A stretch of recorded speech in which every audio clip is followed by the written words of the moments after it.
So when you're doing all this counseling, what's the first things that you look for? Signs of what? Trauma?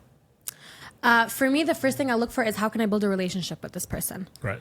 Because I've found this in my job, but also studies showed that the number one factor that will determine the success rate of counseling is the quality of the relationship that the counselor has with the patient. Sure. So you can get all the education in the world, you can have all the techniques and tactics.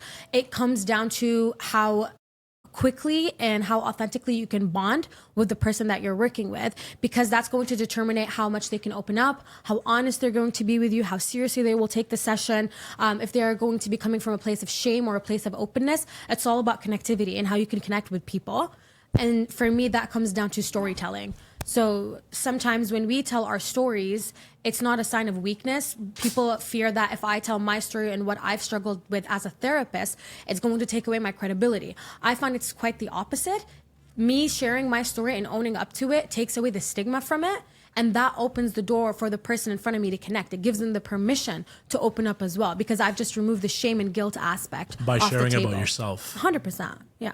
Makes sense. Yeah. It's funny, they teach you that in sales. So how important is it about the lying aspect? Don't you feel like right off the jump they're gonna lie a lot? Sometimes, and sometimes lying is just a coping mechanism. 100%. But how do you overcome that though? By consistently asking them reflective questions. I find not judging them. I like to use a lot of something that's called narrative therapy, where you take... Say that again. Narrative therapy. Narrative therapy. Yeah. And it's self-explanatory. It's basically taking the thing that they're telling you and kind of spinning the narrative into a different perspective. And then they could see it kind of from a bigger lens and an outer lens and revisit it from a different door. And they don't even have to come clean to you about, oh, I lied about this. They just retell you the story in a different lens.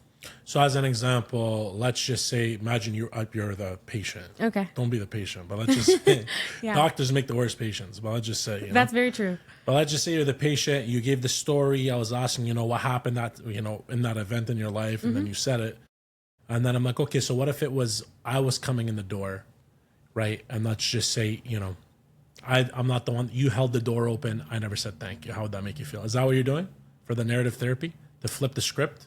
Sure. Yeah, you could do that, or asking like open-ended questions, repeating what they say and being like, oh, is that what you meant? And for them, sometimes hearing it back, it's like, no, that's not what I meant. And then they start correcting the narrative a little bit. Interesting.